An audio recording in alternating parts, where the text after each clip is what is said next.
to the Clemson fans, look, I'm sorry. I'm not trying to upset y'all. Y'all good people. I like Clemson fans. I don't like this motherfucker. So next time, just because we're having a little bit of a down year, why don't you just shut the f-? How about that? Why don't you take my name out your mouth, all right? All right, they're all young. They're all young kids out there, freshmen and sophomores who's out there trying to compete. Meanwhile, you guys are over there giving every daggum 5- and 6-star offensive lineman a brand new car, a house, got the mom and the daddy a brand new job. You're flying Tua Tagovailoa and all his daggum family, throwing them flowers everywhere. What's it got to do with Clemson sucking? Nothing you said right now has nothing to do with Clemson sucking.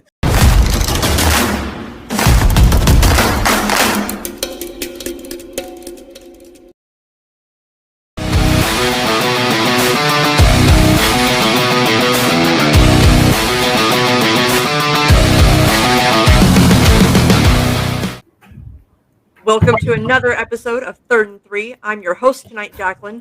Don't worry, Stingray will be back. I made mention that I wanted to swim in his ocean, and that son of a gun is somewhere off the shores of Biloxi. With that being said, I've got Clemson Tom with me this evening. How are you doing, Clemson Tom? Been better. 2-2, but it is what it is. Yeah, that last game was rough. With that being said, how you doing, Joey?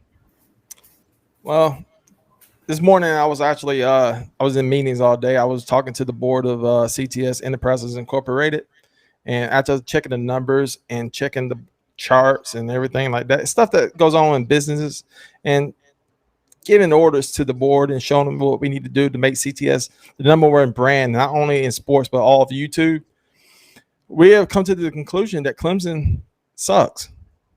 And when I say Clemson sucks, I told Clemson Tom early on in the show, I said Clemson is not going to ever be a powerhouse like Alabama, not like teams in the SEC. He got angry. He got mad.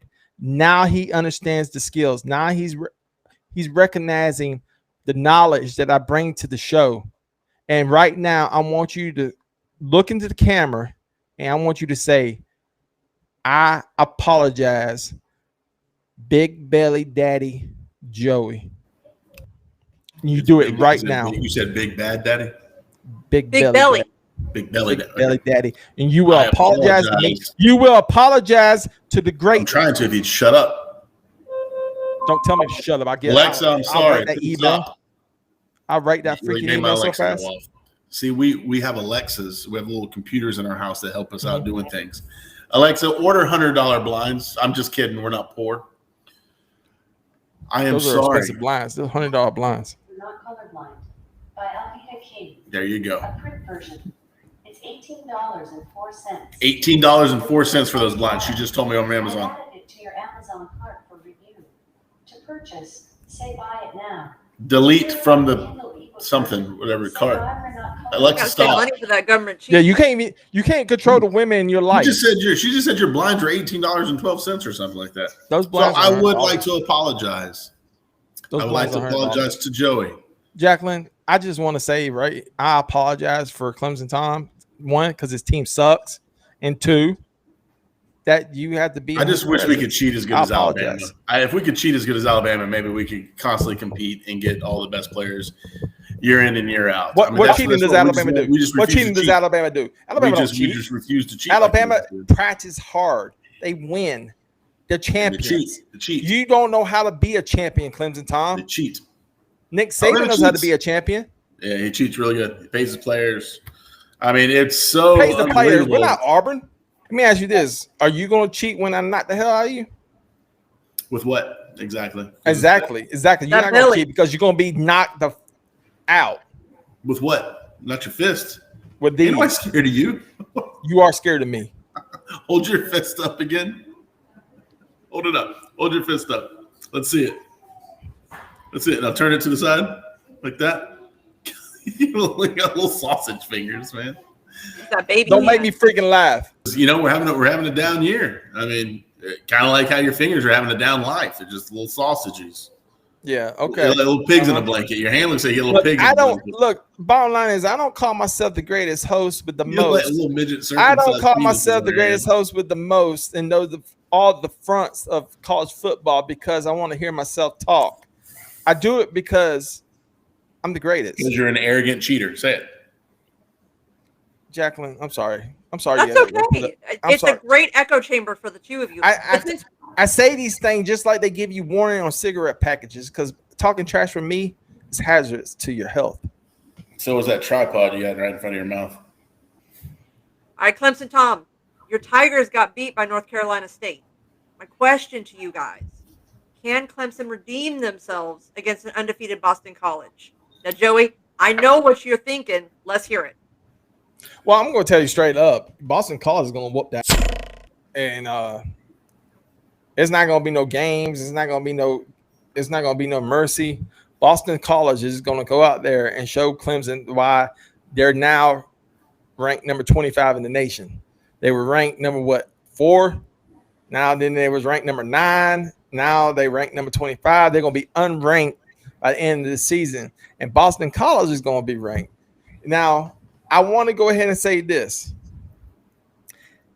As I said before, I told Clemson Tom that Clemson football is now going down to that downhill spiral.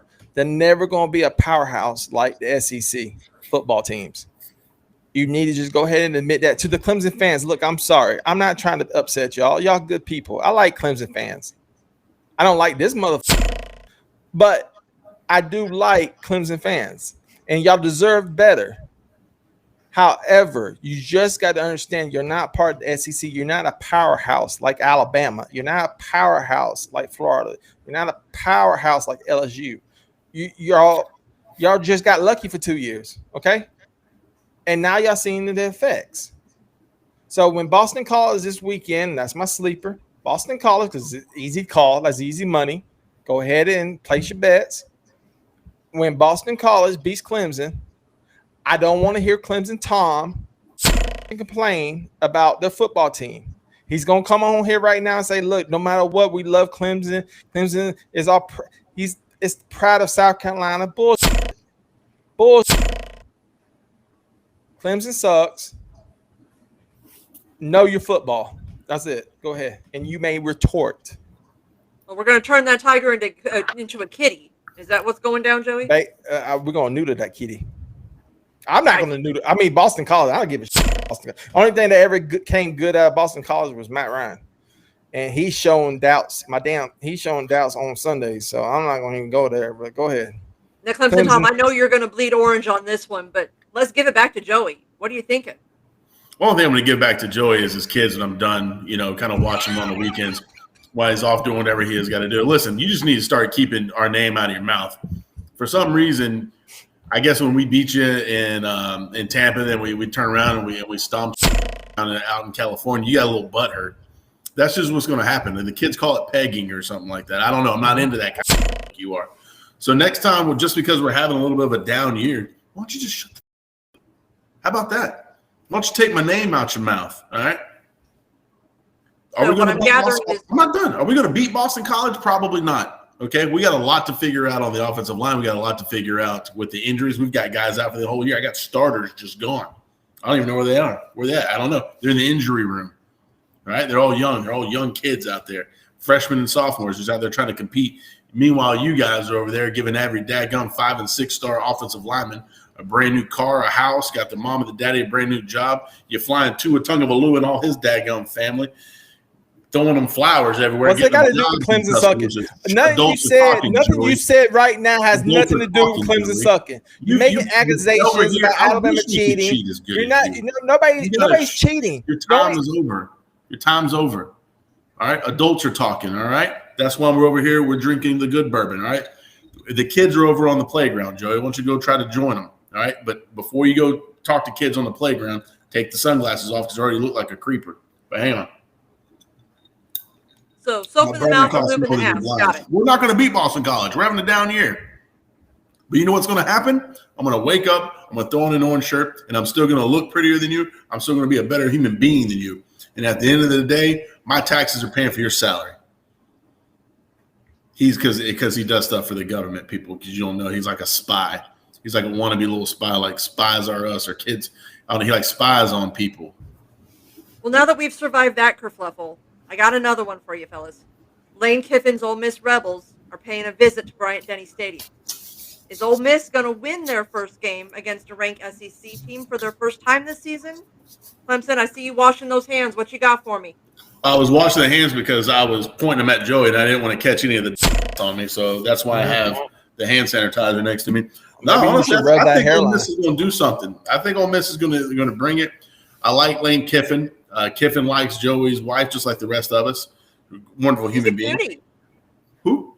His wife's a cutie. I like her. Well, we all do. I mean, it just is what it is. But, I think Ole Miss is going to throw a bunch of bombs. I like the offense that they run. Lane Kiffin seems to know what he's doing.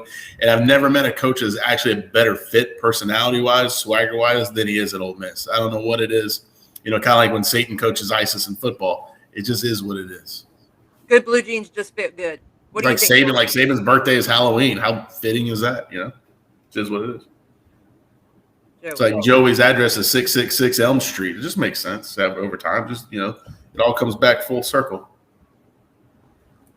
Should we call you Joey or Damien now? Are we done? Are we done? Are we done with this foolishness? I wish we were done with you. Are we done with this foolishness? I'm contractually obligated to talk to you once a week. We done with this foolishness? Is your mustache done growing? Because it looks like it. Bottom line is missing some. It is. It's missing. He doesn't have enough testosterone. We need to get a sponsor for testosterone, like Booster. Maybe bottom line is. Can I answer the question now? Can I answer the question now? Are you going to answer the question about why you can't grow it in right there? Bottom line is this: when it comes right down to it, that's the bottom line. The bottom line is right in between. It's a landing strip. Let my people go. It's like Moses your barber? He just split you. He was waxing the nose hairs and caught that upper lip. Are y'all done, mother? Okay, for real. Since Saban pays everybody, can he pay somebody to grow that in right there for you? Okay. Maybe that's the 17th national championship or the miracle. That'd make you a saint. You just need your belt. We'll just sit right up there. Talk to LeBron. See how he gets his faded up.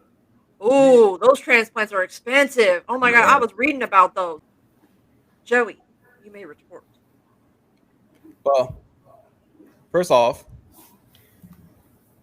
no one likes your wife. That's why we don't talk about her. 2, when it comes right down to it, we all know Alabama's going to beat Ole Miss. It's not. I mean, yeah. Oh, I would give Ole Miss this. I would say this with Lane Kiffin. He's a great traveling coach. He loves to go different. He'll go to Raiders, then he'll go to Tennessee, quit there to go coach USC, his dream job. They cover the 14.5. Then come to Alabama for 3 years and learn how to coach. Then go to Florida International for a year and then go to Ole Miss. And then he's going to leave Ole Miss to go to Tampa University. And then he's going to leave Tampa and he's going to go somewhere else. It's all blah, blah, blah, blah, blah. Bottom line is this. When it comes right down to it, Alabama's assistants has never beaten Nick Saban in a football game. And they're not going to start Saturday. They're not going to start.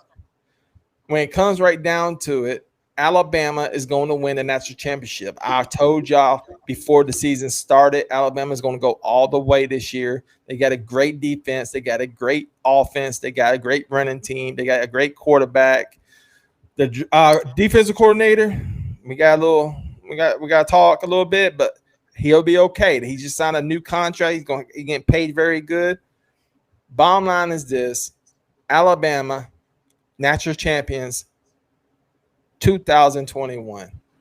Okay. And please, before we go, I would like to get a blood test on your new baby because I think it may be mine. Because I got drunk one day and I was just like, whoa, who was that? And sure, I wasn't saying she looked good. I was just drunk. What's it like to live in fantasy land? When you have to interview one of the greatest tight ends to ever play in the Universty of Alabama, you don't need Clemson Tom. You do it by yourself. And ladies and gentlemen, I'm doing that today. Ladies and gentlemen, the one and only Preston Dial. What you know, How Joe? you doing, champ? Doing great, man. It's been a good week, man. It quit raining up here in Nashville, Tennessee. Got a little sunshine. It's all good. Oh, I forgot you up in Tennessee now. Yep. In the territory. This is what I want you to do. I want you to go to Knoxville. I want you to go into the Walmart. I did this before. I want you to go to Walmart go into the sports section, the clothes section, where they got all the Tennessee jerseys. Go up there and ask for Alabama stuff. They love it up there when you do that. Man, They you love can't wear it. that. You can't wear that on the side of the road, man. They don't have any Alabama, no crimson up here. It's all orange. You wear it out in the woods. I did that one time. Oh my God! Not only did the Walmart clerk get mad at me, but the two old women, they're like, "Man, we don't put Alabama stuff up here." I was like, They'll fight you over that in East Tennessee. "You ain't never lying." I learned that the hard way. I should have my camera on when I did that. So let's get to the brass tacks, man. You know, you was recruited heavily. You was recruited, all over the SEC, some schools in the ACC. What was it about Alabama that, because, when you got recruited, I don't care what you Alabama fans say, we had a great coach in Mike Shula. I love Mike Shula to death. He's doing big things in the NFL. But what was it about Mike Shula and Alabama that brought you to to Alabama?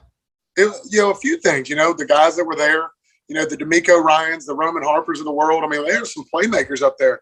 And, a lot of people forget, Coach Shula had that program headed in the right direction. And, he was a different style of coach than Coach Saban, obviously. But, man, I liked what he had going on. And honestly, it's kind of ironic looking back. But, man, I wanted to play my entire career with, with Coach Shula, with Andre Smith, David Ross, Justin Wood, all the players that had already committed or that were favoring Alabama. I was really excited about. I thought we had a legit opportunity under Coach Shula to chase the national championship. Oh, I did too. I thought had that bad season last year, and when he left, I liked the way he left. He was a quarterback at University of Alabama, and I think he knew that if something like Nick Saban was going to come along, I think he knew he was like, hey. And honestly, this past year, I thought that maybe he was going to be the offensive coordinator, come back. 'Cause I don't like Alabama fans that trash him, because I think he was a good coach, and I think he filled in the shoes when Alabama needed him. Well, you're exactly right. And not only that, we went 6-6 during the regular season in 2006. A lot of people forget we went 6-6 during the regular season in 2007 with Coach Saban. And yes, we were building a program, but Coach Shula, there's a lot of it was a very quick, when he was removed, when he was fired, whatever you want to say, it was quick. We didn't get to have a whole lot of goodbyes with him and all that. And I'm sure that, Coach Malmore and everybody had their reasons, but it was frustrating, and we never really got any answers. We never got a goodbye, and that wasn't his fault, but it was, so it was a kind of a confusing ending. So I understand where some people are coming from, but he was a very good coach. Yeah, I agree. I think he was a very good coach, and, the way he left and the way that little letter he wrote, but what was the difference? It all, you know what I think about? He did make one mistake. What's that? He redshirted you. Hey, I tell you what, man, it was hard sitting on that sideline, but I tell you what, it ended up working out.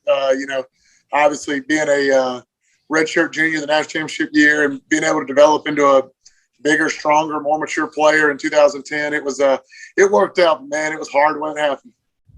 I was wondering, did the other school in Alabama, not Troy, not Jacksonville State, not South Alabama, not Tuskegee, not University of Alabama, Birmingham. I'm talking about that place about 15, 20 minutes from Opelika. I forgot the name of it. It's irrelevant. But did that school try to recruit you? They did. They wanted me to play defense. And, I'd really fallen in love with tight end by that point. I had a great coach at UMS Wright, Coach Terry Curtis, obviously coached me and Brandon Gibson while we were there together. But I love tight end. And it was, I would have lost some family over going to that school. So just out of curiosity, how much money did they offer you?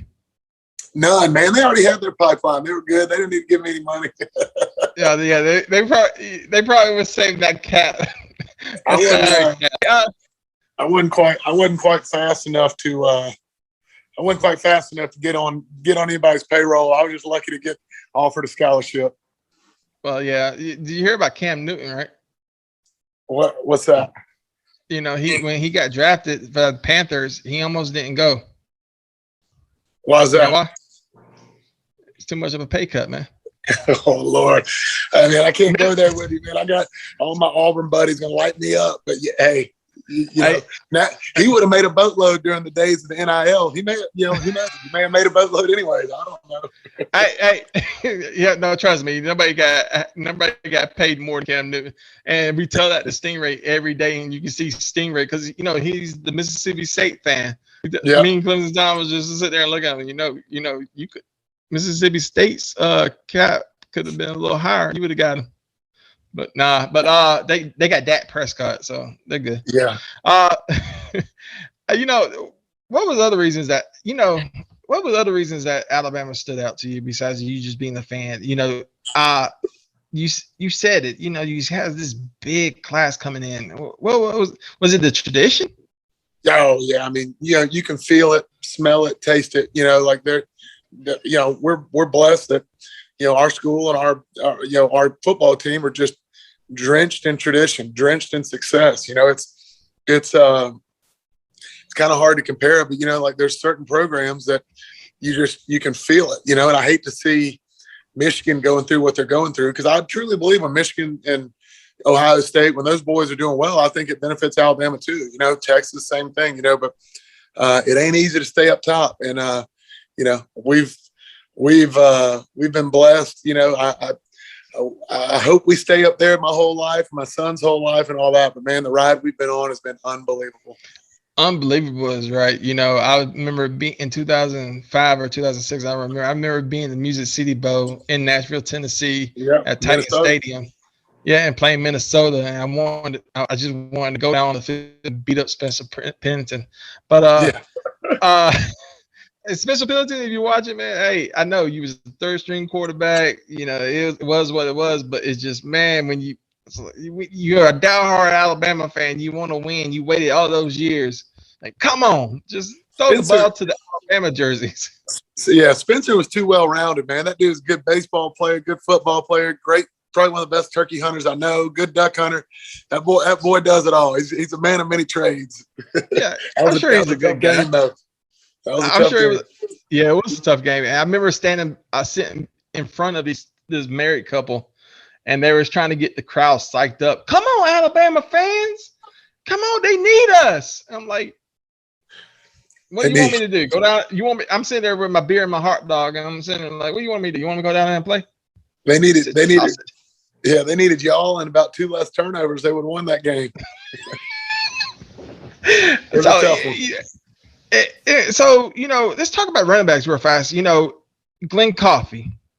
I'm just going on the top of my head. You got Glenn Coffey. You got you play 180 Lacey. You got Mark Ingram, Trent Richardson, Roy Upchurch.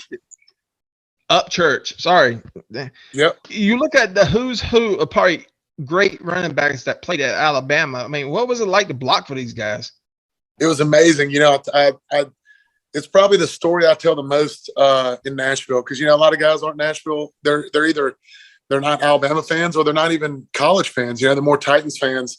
Whoa. We all know the Tennessee football fans are not even football fans. So go ahead. But they started wearing baby blue about 5 years ago. They started wearing that Titans jersey, baby, tighten up.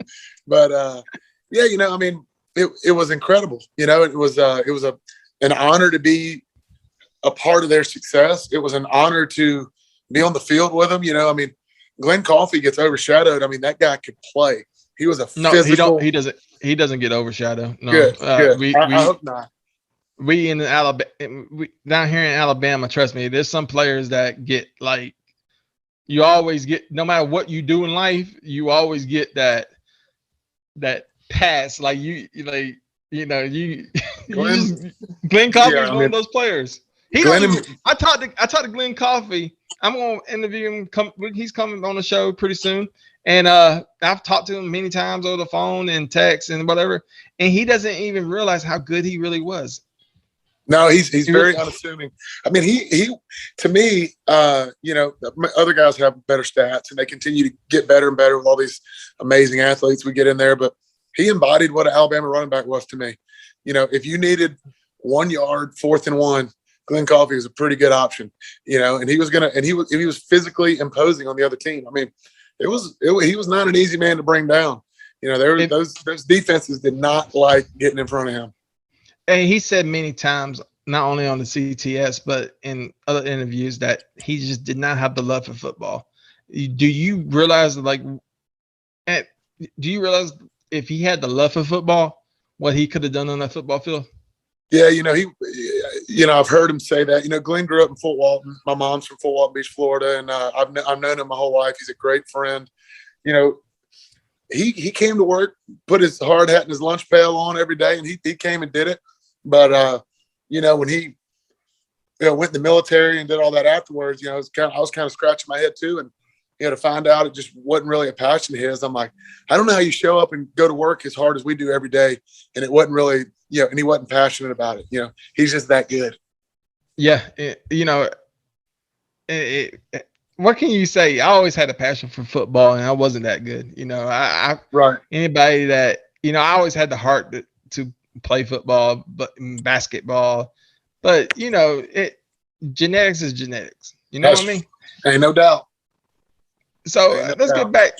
But you know what? This show ain't about me, about how sorry I was. It's about one of the greatest tight ends of the University of Alabama. Real fast, can you tell me the difference between coaching styles with Mike Shula? You always with Mike Shula for 1 year. What was the difference between Mike Shula and Nick Saban? I know you get this question a lot, but what was the difference that you saw? It's pretty black and white to me. It was NFL versus college. You had a guy like Coach Shula that was going to tell you what to do, but he was going to tell you what the end goal was, and we were going to work. And it was that kind of everybody needs to manage themselves, govern themselves. And at the time, we had some guys, including myself, that needed stricter. They needed more hands-on type coaching. Coach Saban came in, and it was no longer, hey, we're going to work out, we're going to go to practice. It wasn't that NFL style of you got to govern yourself. It was more like, here's exactly what we're going to do at 7 o'clock in the morning, 8 o'clock, 9 o'clock, 10 o'clock. Oh, yeah, by the way, you better get some food in you by noon, because then we got to go to the complex.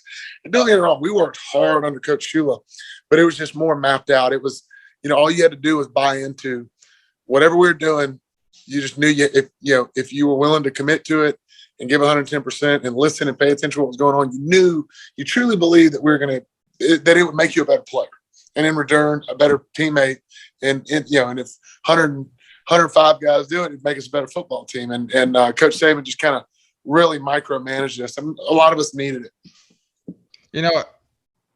In 2009, it was the day that I will never forget. I was at Applebee's. It wasn't 2009. It was January 2010. I was at Applebee's. Colt McCoy gets hurt. Y'all almost lost. Texas almost came back. We stressed it out a little bit. But I remember being at the bar.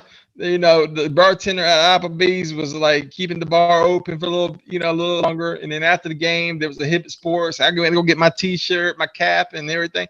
It was a big party out the parking lot. We stayed out there for 2 o'clock in the morning, and it was not only a great day for me and a great name for me, but it was great. Of course, it was great. You got the ring. It was. So tell us about that day.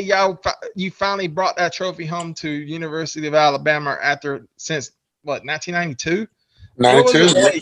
And you being a Bama boy, what was it like knowing that you was one of those people that, you wasn't just on the sidelines, you wasn't on the practice, you wasn't red shirted. You was actually you contribute. Yeah, you brought that trophy home to us. So how did that feel? And how much brownie points did you get with the family members and friends from Alabama?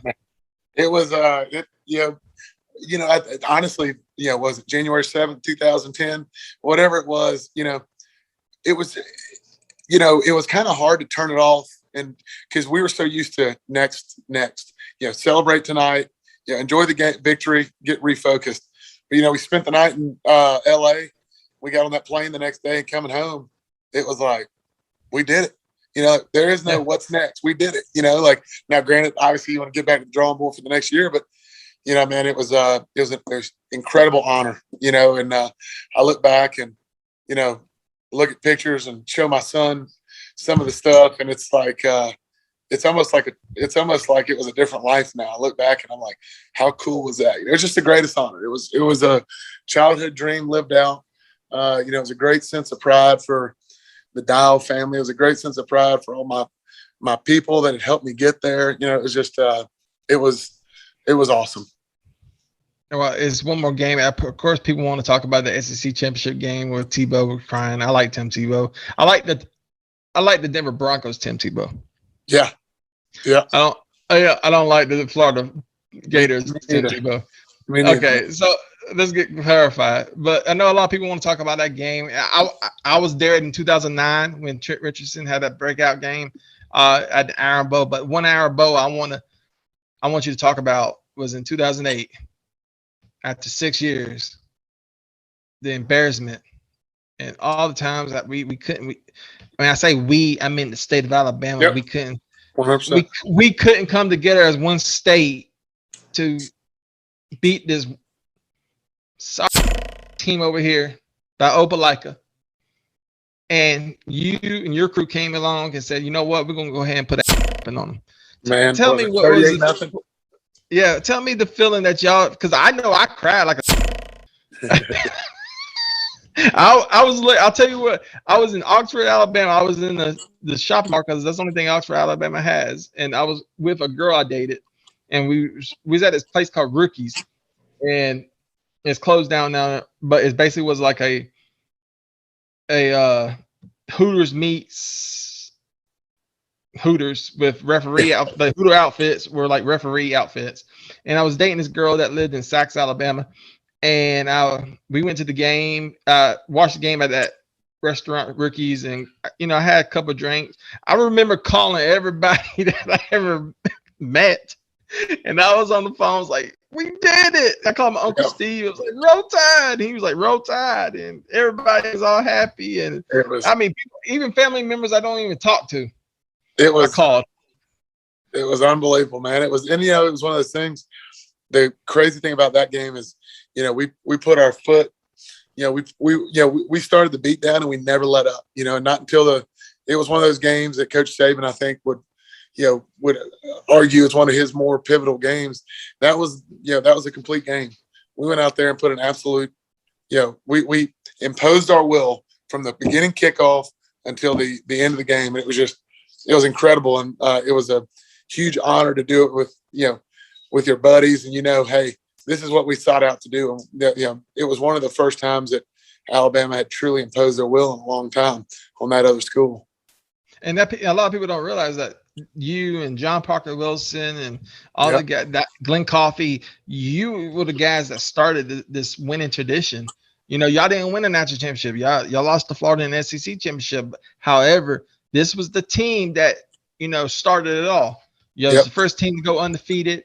And then y'all made the blueprint. Nick Saban was like, here, this is it. This is what we do here at the University of Alabama. We dominate. We're not like Clemson, who just kind of like almost loses to every team this season. Shouts out to Clemson Tom. But, speaking of football, we can go on and on about the history of Alabama and the years you played. But this week we got Ole Miss. And it's going to be a tough game. We saw what we saw during Southern Miss, and we don't have to get all into it.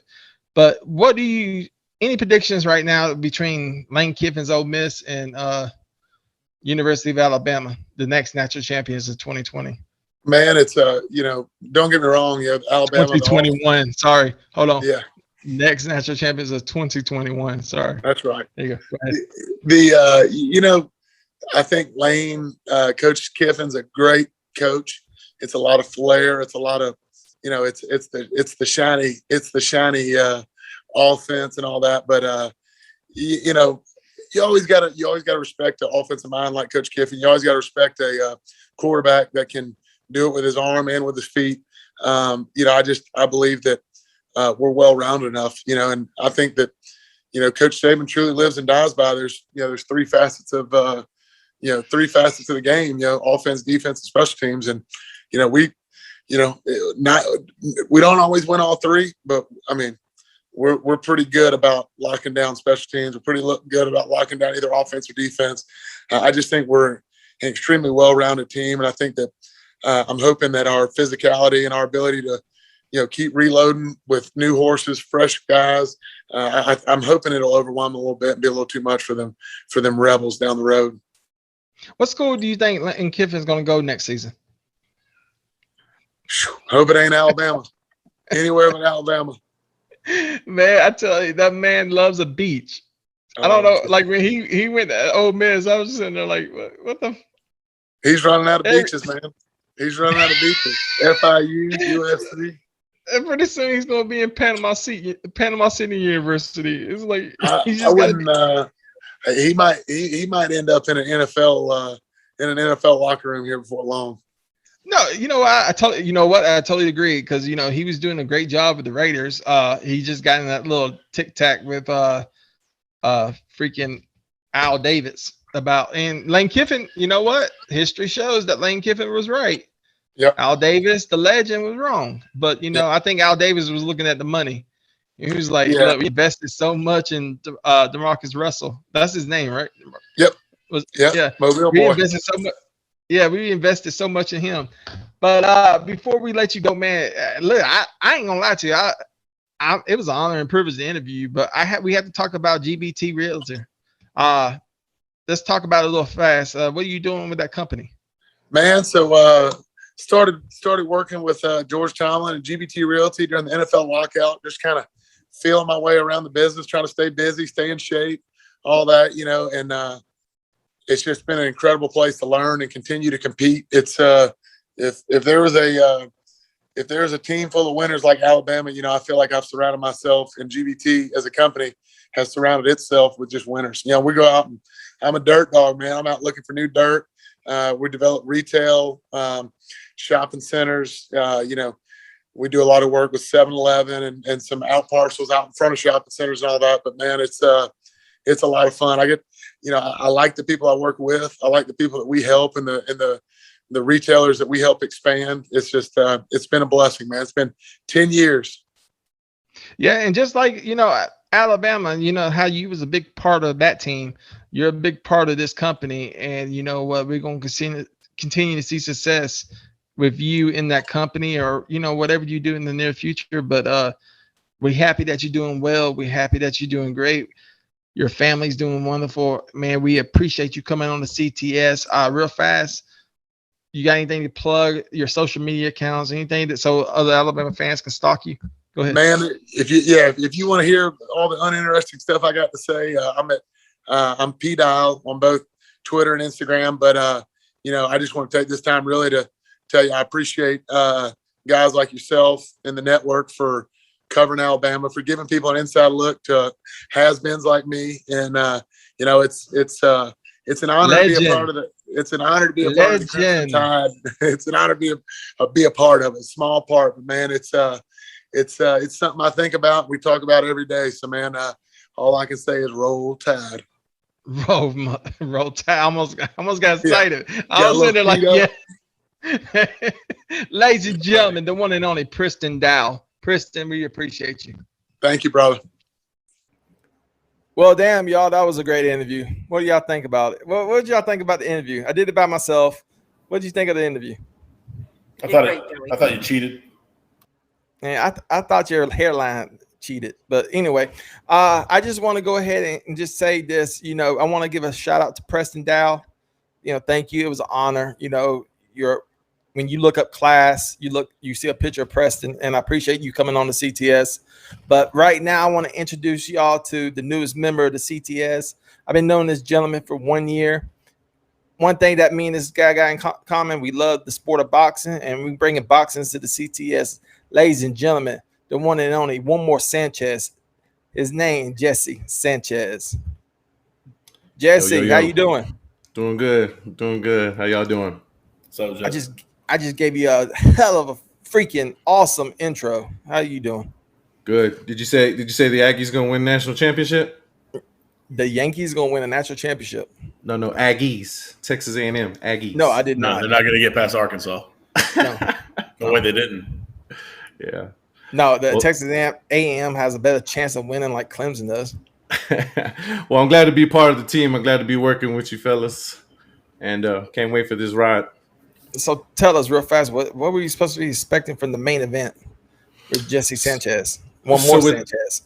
So the main event is right now we got lined up amateurs, we got champions, photographers, anything in the world of boxing in and outside of the ring.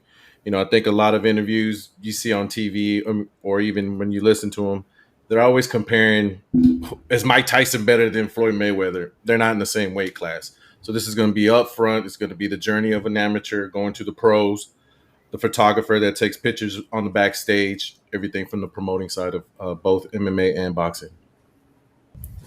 Can we talk about Jake Paul? Am I the only one that wants to see him get knocked out?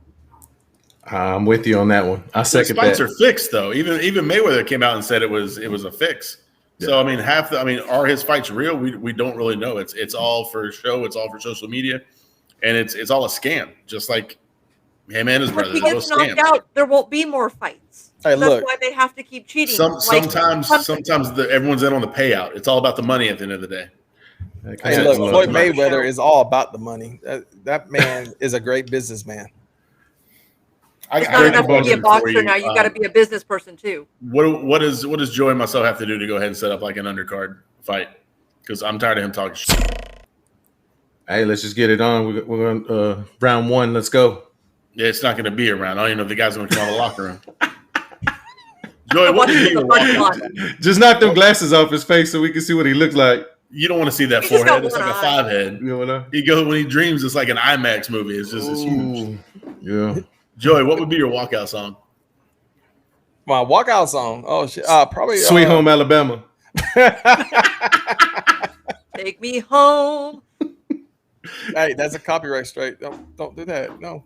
Well, Jesse, when I started the CTS, I said I wanted, start a team with, some people that are talented, and you've been in the business for a couple of years now, and quite frankly, we're lucky to have you, man. I know the main event is going to be awesome. I hope you let me come on. I hope you let me talk to some of those famous boxers that we're going to have. Maybe we'll have George Foreman on. Maybe we'll have Holyfield. Maybe we'll have Floyd Mayweather. You never know here at the CTS. Mm-hmm. But bottom line is, man, I'm happy that you're part of the team, and I cannot wait when the main events start. Before you go, tell everybody where we can find you on social media, and tell everybody else one more time where you can find the main event with One More Sanchez. So you can find me on all social medias at One More Sanchez spelled out. You can catch us in the crew at CTS Interview Room. And again, it's an honor to be working with everyone on the team. And Clemson Tom, have that belt ready, man, because all we're going to do is nothing but go to the top. That's all we're going to do. Let's do it. I got a few of them. There you go. This guy right here, he makes fake ones because he can't win anything. I'll write your Clemson belt. You wish you had one. You wish you did. You know what my walkout music would be? You know what it would be? Get a guess, Joey.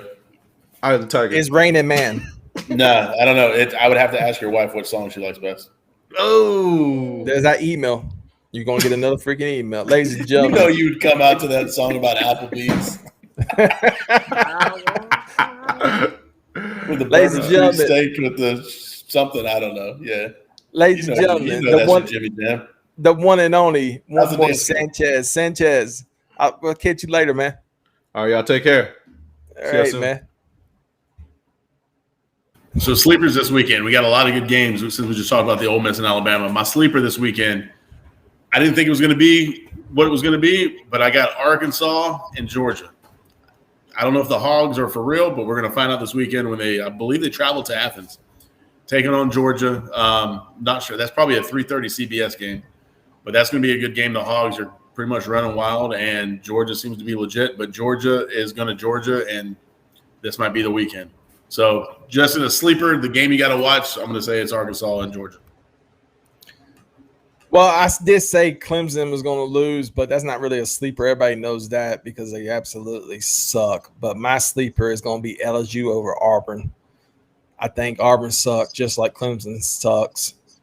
And quite frankly, owe you money because I mean, it's like, oh, Clemson sucks. Clemson sucks. It's like every time you have something to say, is that it's nothing educational. It's nothing normal. It's like, yeah, I went to McDonald's and the fries are cold. Like Clemson's offense. I'm like, you got to come, dude. You know what? You made a very good point. Clemson's offense is very cold. I would agree.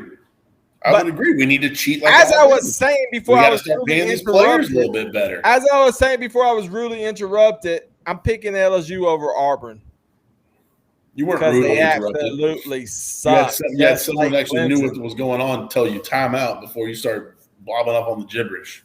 Jacqueline, go ahead and close I this bet out you like because your Clemson Tom has to go and let you know what? Why don't you go to North Carolina and go visit North Carolina State's campus? It's North Carolina. You call it North Carolina. You can't even pronounce the daggum state. You Why don't can't you go to North Carolina State's campus? Why don't you put some North Rogaine Carolina. on your head? Put some North Rogaine Carolina. on your head. Hooked on phonics, man. Do you need the book? I can send it to you. Why you have it? North Carolina. Why you have it? Why do I have it? Because I'm a giver. And when I see someone that's, just not living the right way like you, I like to go ahead and ship things off. And I can ask Alexa over here to send it to you. Your wife called me a giver. No. Jacqueline, close us out. North Carolina. And that's going to do it for this edition. Hope you guys enjoyed it. Goodness knows I did. We'll see you guys next week on the CTS for another awesome episode of 3rd and 3. Enjoy your college football this weekend. I'm going to go call the Coast Guard so we can somehow find Stingray and bring him back. Bye, guys. Jacqueline. Enjoy the book.